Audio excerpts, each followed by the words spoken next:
Welcome, everybody, to another edition of the Hurry Up. I'm your host, Adam. Let's get into this. So, right now, the Giants are on their bye week, and we're hoping that they're going through the evaluation process of who's going to be the starter, who needs to ascend, who needs to not, and obviously the Joe Schoen press conference. If you were to ask me right now, gun to my head, what the Giants will be doing in the draft, they're going quarterback. I think they're going to go quarterback first of 2 rounds.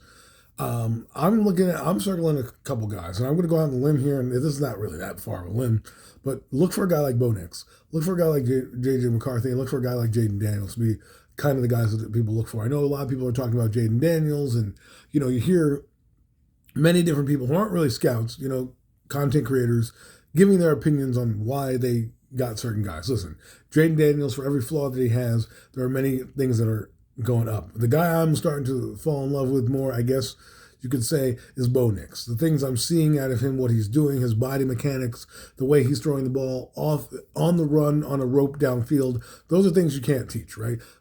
Jaden Daniels, that's the one knock on him, is that when he runs, he can't throw the football. I think you can teach that, but with Bo Nix, it's more instinctual.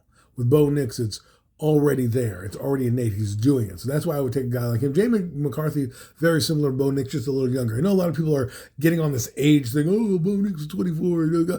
The guy's not Brandon Weeden, who was 28 years old, or Chris Winkie, who was 28 years old. The average lifespan of a quarterback is about 10 years if he's good, right? So you're talking about, he's 24 now. When he comes in, he'll be 34 when he leaves. You give me a good solid 10 years in a Super Bowl win, no one's going to care about the age. I don't want people to think that age doesn't matter. And somebody even said the broadcast last night that guys play into their 40s, right? We see Kirk Herbstreit said it when Jason Peters came in to the game. He said guys play well into their 40s, more so in the quarterback position than any other position. So don't just let age be a determining factor. Injury history, Michael Penix Jr., fine. I would love Michael Penix Jr. here. It's going to be hard to convince somebody that he won't stay healthy because injuries. I probably just want a guy with a clean slate. And the reason why you want to draft a quarterback and not keep Daniel Jones is you want to be able to mold a guy from Jump Street, right? Where you have a blank canvas to paint however you want to paint. Daniel Jones is damaged goods. As much as you want and people like him, fine. Good dude, right? Remember in the press conference, and this is why I want to address in the press conference. This is why I think they're going quarterback. One, they told you they were going to.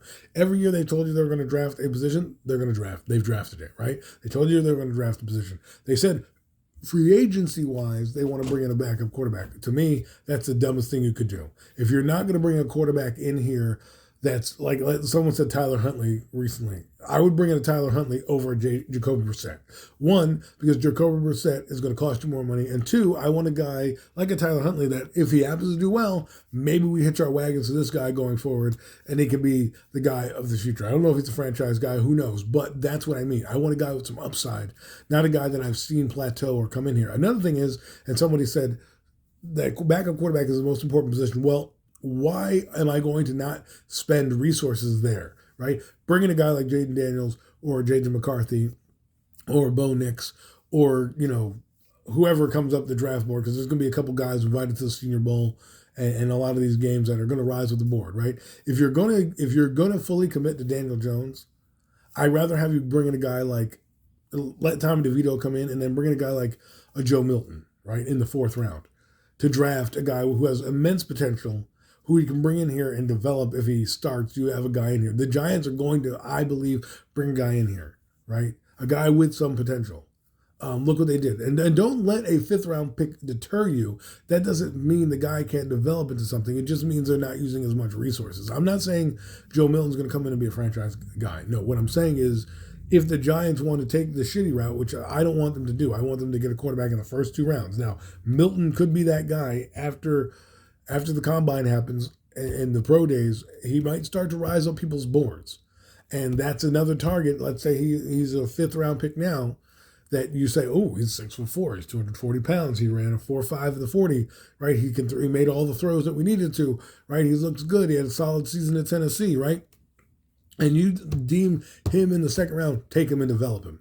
But I believe the Giants need to invest in quarterback. I think they're going to invest in quarterback. I don't believe half of what Joe Schoen came out of his mouth because he talked out of both sides of his mouth so he can cover his ass. That's what you do as a GM, to cover your ass, right? The telling signs are, one, we're going to draft a quarterback because we don't know if Tyrod's going to be here, right? So that already tells me what they're going to do, right? And just because they bring in a guy who's a backup quarterback doesn't mean they're not going to draft a guy and get him in the pipeline. The reason why I would bring in a Joe Milton here is if you brought in Andy Dalton, bring in Joe Milton, because then you get a guy like that in your building who can, Andy Dalton will gladly be able to, mentor that kid and bring him up while Daniel focuses on his rehab and coming back. And then you have a guy in the pipeline in Joe Milton that if, push comes to shove, you want to see at the end of the year like you're doing now, you got a guy here like they should have done with like a Sam Howell. They wanted to do with a Herndon Hooker. If Herndon Hooker's here right now and he's coming back off the thing, you're damn right he's probably playing. And you're not even talking about quarterback because you're probably saying it's Herndon Hooker, Tommy DeVito, and Daniel Jones, and may the best man win. And that's what I think is going to happen. I think they're going to invest in the quarterback position. I think they're going to do it heavily. Just because they sign a guy like a cheap veteran doesn't mean they're not going to be addressing the position.